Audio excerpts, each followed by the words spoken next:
Les conflits se produisent généralement quand chacun des parties maintient sa position opposée par rapport à un événement ou une question. Une position arrêtée se définit comme suit.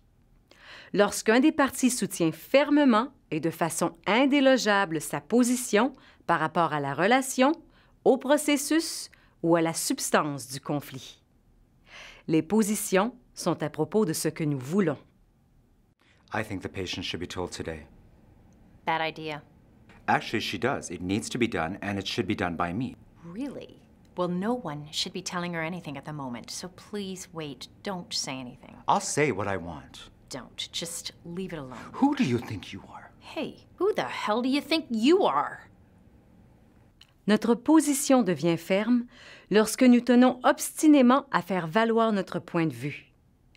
Lorsque nous concentrons notre énergie sur notre seul point de vue, il n'y a pas d'issue possible. C'est à ce moment que monte la tension entre les deux parties. Et ainsi, le conflit devient alors une confrontation émotionnelle ou physique, voire même les deux.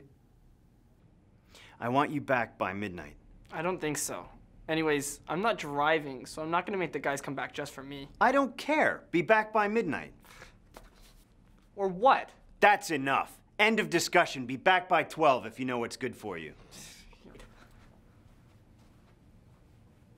Dans un conflit, chacun croit que son point de vue est justifié.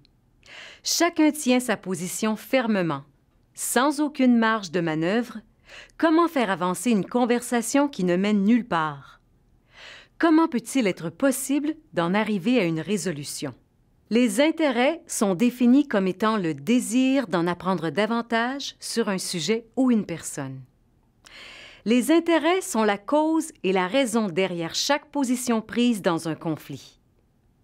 Si nous sommes sincèrement impliqués et curieux, nous pouvons aller au-delà des positions et atteindre les intérêts sous-jacents qui les alimentent, ce qui engendre un processus de compréhension des idées de chaque partie. Les intérêts sont à propos des raisons pour lesquelles nous voulons ce que nous voulons. Chaque partie peut explorer les intérêts sous-jacents d'un conflit. Si tous sont prêts à aller au-delà de leur position, une résolution est possible. Quels sont les intérêts sous-jacents ici? Regardons comment les deux parties iront peut-être au-delà de leur position arrêtée. So, I know you feel strongly about this. Why do you think the patient needs to be told? Our patients have a right to know what's happening to them and to have a say in their care. Okay, you really don't want me to say anything. Can you help me understand why? We need more results. When the patient has all the information, then she can make the best decision.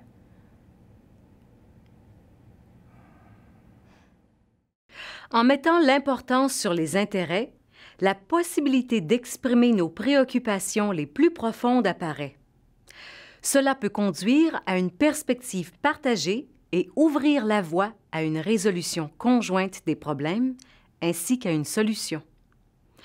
Nous pouvons même découvrir que nous ne sommes pas aussi éloignés les uns des autres que nous le pensions. Lorsque nous commençons à comprendre pourquoi les autres veulent ce qu'ils veulent, cela crée l'opportunité d'engendrer des solutions profitant aux deux parties. What's your thing about midnight, Dad? I just need to know that you're safe. I don't know the guys. You're really digging in your heels about being home by midnight? Look, I just think I'm old enough to decide when to come home. I'm not 12 years old.